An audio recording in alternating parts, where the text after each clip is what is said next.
Well, good morning from the former Yugoslavia, and to be more specific, its capital, Belgrade. Now, of course, today Belgrade is the capital of an independent Republic of Serbia, but we're not necessarily here because of that. We're here because we want to engage in Yugo-nostalgia. We want to find as many sort of remnants, relics, memories of socialist Yugoslavia as we possibly can.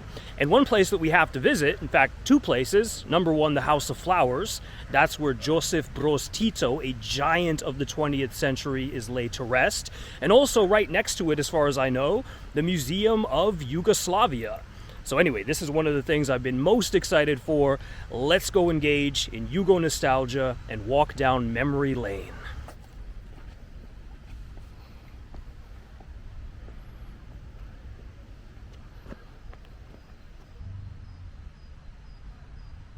And just like that, we are in. The ticket price, by the way, for everything, the museum and the House of Flowers, 600 dinar. So that's probably about €5.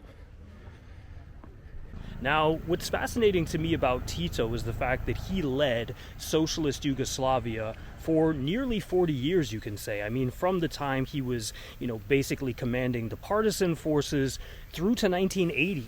I mean, when he dies, he was just short of his 88th birthday.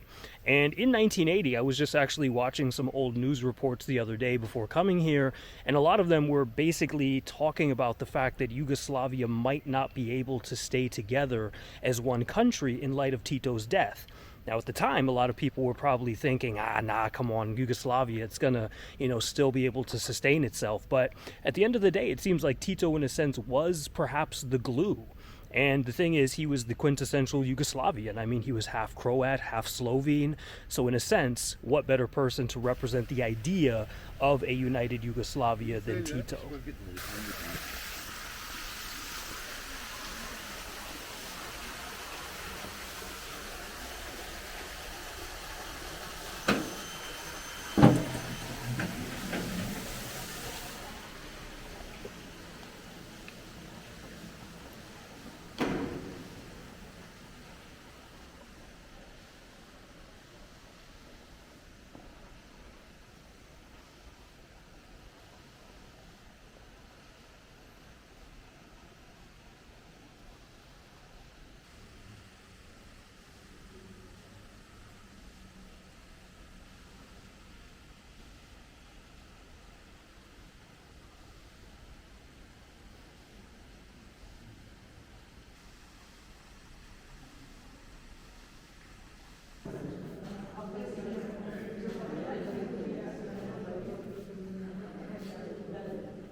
Well, I suppose one of the reasons why Tito was such a towering figure of the 20th century is that he was really loved by everybody.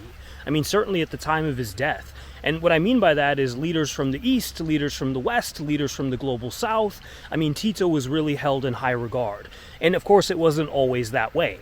I mean, the thing is, look, in 1941, when the Axis powers invaded Yugoslavia and effectively carved it up, Tito's partisans, the National Liberation Army, it became by far the strongest fighting force capable of defending the Yugoslav nation. And it was so strong that, in fact, the Western powers had to effectively recognize it and support it rather than the monarchists and the other reactionary forces that claimed to represent the Yugoslav people.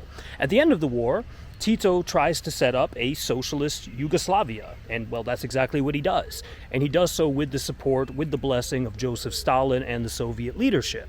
However, by 1948, Tito and Stalin fall out, and this was something colossal, cataclysmic, you can say, in the international communist movement. And actually, as a consequence of that fallout, of course, the United States and the Western powers are like, hey, well, if we can, basically maneuver and support Yugoslavia in a sense, that's going to be good for us.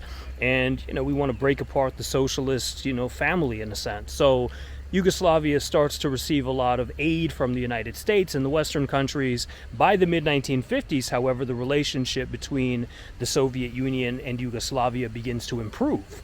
And from that point forward, actually, the Yugoslav passport was considered one of the best to have in the world because you had access to the East and the West, basically sort of one of a kind in a sense. Now, what tops it all off is the fact that Tito and Yugoslavia also were responsible for leadership in the non-aligned movement. So basically charting a course independent of the power bloc's.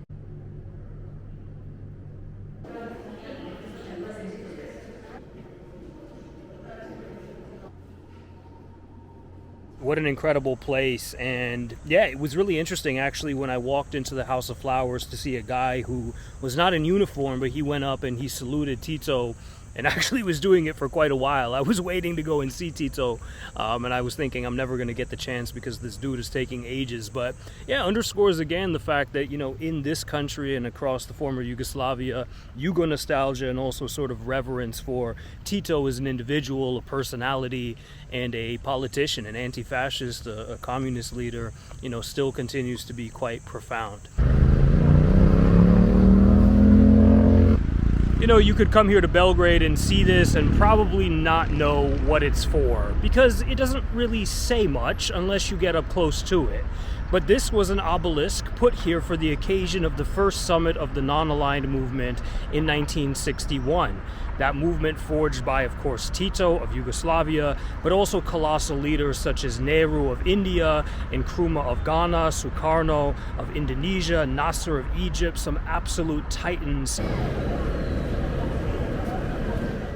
Well, good morning, and it is now, of course, the next day, which you probably gathered from the fact that I'm saying good morning, number one, and the fact that I've done an outfit change. Look at that. And what we're getting ready to do today, something fairly epic. We're on the outskirts of Belgrade, and we're in what appears to be a very sort of random train yard, but it's not really that random at all. It houses Tito's blue train, or private train, known as the Plavi Voz. And this is a train that he would have taken all up and down what used to be Yugoslavia, and also a lot of foreign dignitaries, heads of state, would have slept on the train, dined on the train, and yeah, it's basically accessible to all of us now. So let's go check it out. Let's see what the blue train had to offer, and still has to offer tourists and Yugo-nostalgics like me. Wow. Stepping on board a piece of history, wow. Yes. Amazing. Incredible.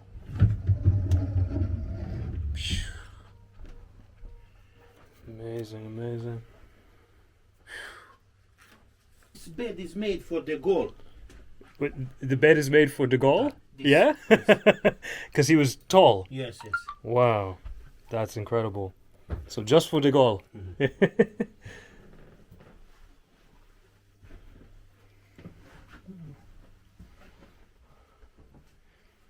And this bed's smaller. This bed is sleeping English Queen Elizabeth.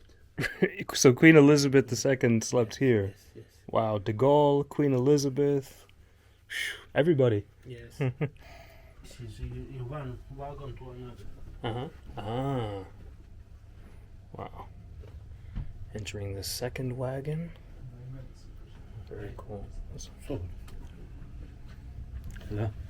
Now. Wow.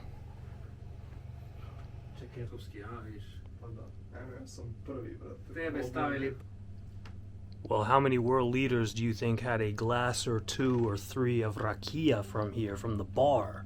This is one of the nicest bars I've ever seen, I gotta be honest with you.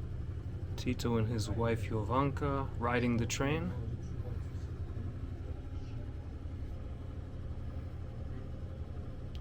Nasser. Yes. Everybody. And here, dining wagon. Yes.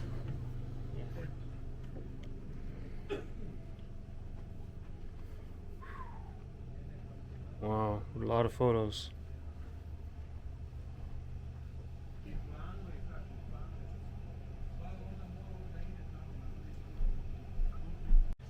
What an absolutely amazing experience to be here on board Tito's private train.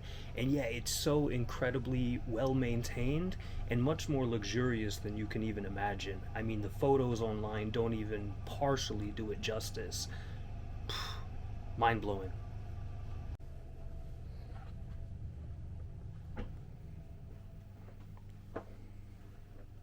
My goodness.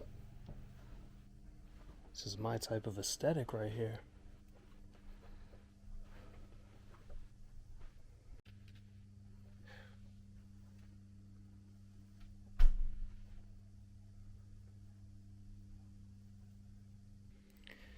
Man, can you imagine the important meetings that would have happened here? Tito, presumably a lot of the leaders of the constituent republics of the Socialist Federal Republic of Yugoslavia, sitting down to actually discuss business and to try ultimately talking about keeping the union together. Man, it just gets better and better and better and better and better. Wow, wow, wow. Just from wagon to wagon, and it's pretty much endless. All right, we got some luggage space over here. Not really sure which part of the train we are entering now. Smaller bed, so I would presume this was not for Charles de Gaulle. Well, here I am. I've made it to Tito's blue train, 44 years after his death. And yeah, to think about the fact that this train took him on his final journey from Ljubljana in Slovenia here to Belgrade to be laid to rest at the House of Flowers.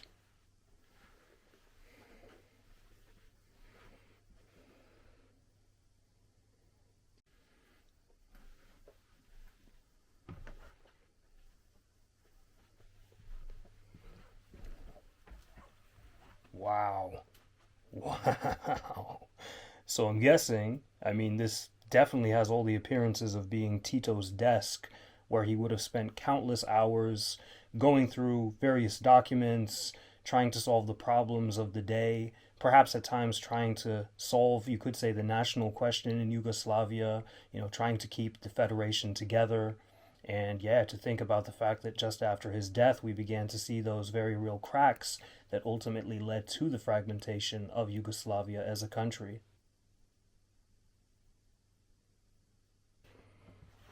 And over here, I guess a meeting room,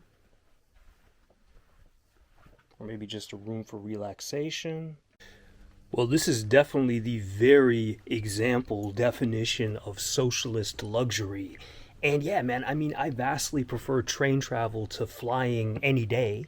That's because I also have a residual fear of flying. But also, I love spending, countless hours or even days on the road, and gives you, plenty of time for reflection.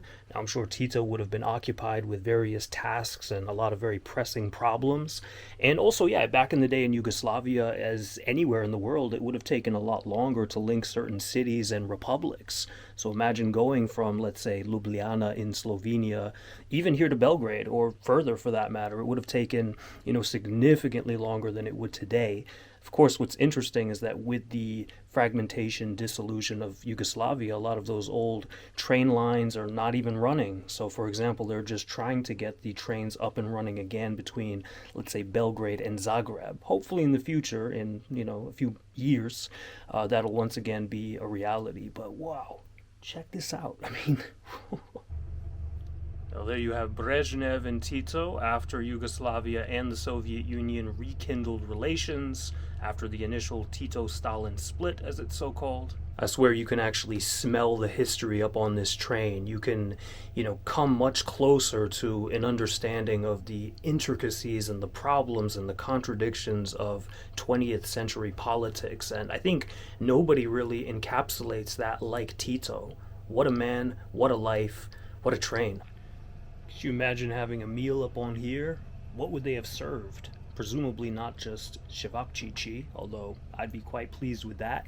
But yeah, I mean, what would you serve the Queen, for example? If Elizabeth II was here, or the Shah of Iran, Haile Selassie. What would you serve them?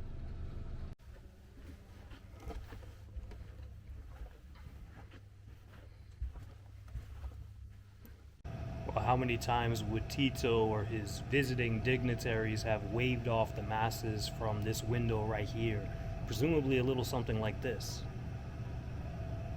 I'm guessing Queen Elizabeth stood here at one point and looked herself up and down in the mirror, maybe did her makeup, got ready for the public appearances the next day or the same day. But yeah, now it's me. Man, I don't want to leave. And the thing is, the train is not that big, so I can't really justify spending half a day here, but I wish I could. I wish I could actually live here, man, this train.